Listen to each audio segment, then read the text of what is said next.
درمیاں جی جناب. یہ غالباً آپ اصابری بجا رہے ہیں کومل؟ جی ماشاء اللہ. سبحان اللہ. کیا عام طور پہ لوگ چڑی رکھب لگاتے ہیں تو میں تو سمجھتا ہوں بھائی جون پوری بجا لیا کریں تو اچھا ہے. یہ اصابری کا بہرحال مجھے آپ کو انٹرویو کرنا ہے اور میں آپ کے باجا بجانے میں اس قدر محو ہوا کہ وہ بات ہی بھول گئی مجھے. بہرحال اب میرے لیے آپ کو انٹرویو کرنا بڑا مشکل ہے.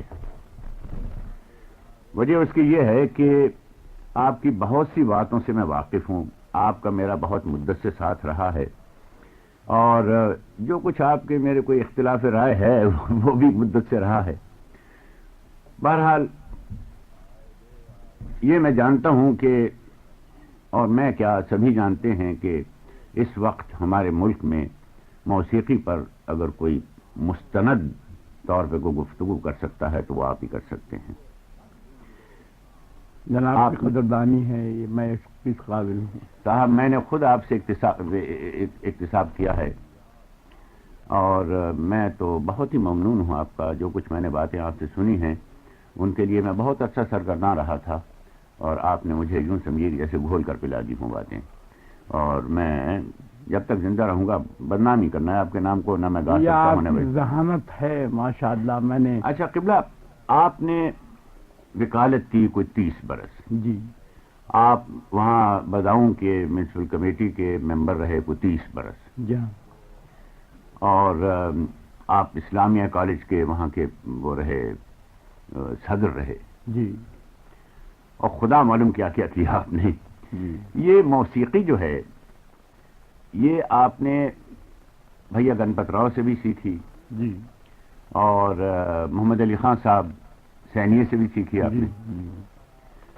تو محمد علی خان صاحب سینیے سے اور ان بھیا گنپت راؤ سے موسیقی سیکھنے میں آپ کو کچھ 30 برس تو لگے ہوں گے یا زیادہ؟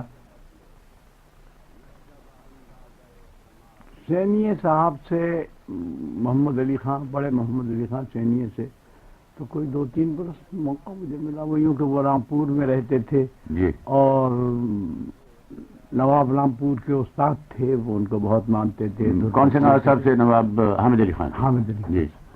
تو میں ان کے شوق میں اور ان سے سیکھنے کے شوق میں رامپور جا کے رہا. میں نے مکان دیا اور لے کے رہا. اپنے گھر تو میں نے اپنے باپ سے کہہ دیا کہ میں پڑھنے کے لیے جا رہا ہوں لیکن ان کو بھی تو ذوق تھا. بہت ذوق تھا. اچھا. لیکن یہ وہ نہیں چاہتے تھے کہ میں پڑھائی وڑھائی چھوڑ کے بالکل خالی موسیقی کا ہی ہو کے رہ جاؤں. لیکن میں ٹیلنٹڈ تھا بچپنے سے. میں جب چھوٹا سا تھا تو میں طبلہ بجایا کرتا تھا. 2-3 برس کا جب تھا تو لوگ میرا تماشا دیکھا کرتے تھے.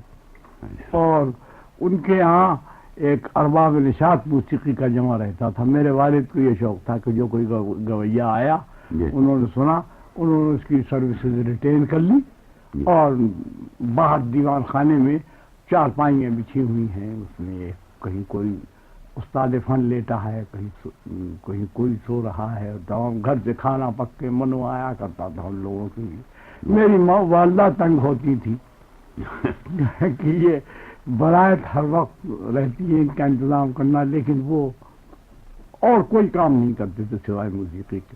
طبلہ ان کو آتا تھا, ہارمونیم. آپ کے والد صاحب؟ جہاں ان کو ہارمونیم آتا تھا. اس میں گرامی کیا تھا ان کا؟ مولوی عبید اللہ. مولوی عبید اللہ. آپ کے نام کے ساتھ بھی تو مولوی لگا؟ میرے نام کے ساتھ بھی مولوی ہے. میں خاندانی مولوی ہوں. جی ہاں. مولوی کرامت اللہ. جی. ان کی بنی ہوئی چیزیں. جی. اور ستار کے نغمے. جی. اور ترانے بندے ہوئے جو شہر میں گائے جاتے ہیں. جی. گانے والے ہیں وہ مشہور اس میں چلے آ رہے ہیں. آپ کا تعلق تو حمیدی خاندان سے ہے؟ ہاں, میں حمیدی خاندان سے. ہاں, تو وہ غیاث الدین بلبل کے زمانے میں غالباً آئے تھے. جی ہاں. آپ کے مورث اعلیٰ. جی ہاں. تو ان کا تو ابھی تک عرس وغیرہ ہوتا ہے؟ عرس ہوتا ہے. بڑے عقیدت مند ان کے لوگ ہیں. ان کی یہ موسیقی کا شوق یوں سمجھیے کہ آپ کو یوں اپنے بزرگوں سے ملا ہے, کیونکہ وہ نواب لوگ تو کچھ جانتے تھے, موسیقی وغیرہ کے بارے میں دلچسپی لیتے تھے. تو آپ نے تو اپنی ساری نوابی اسی میں ختم کر دی؟ اسی میں ختم کر دی. اور میں تو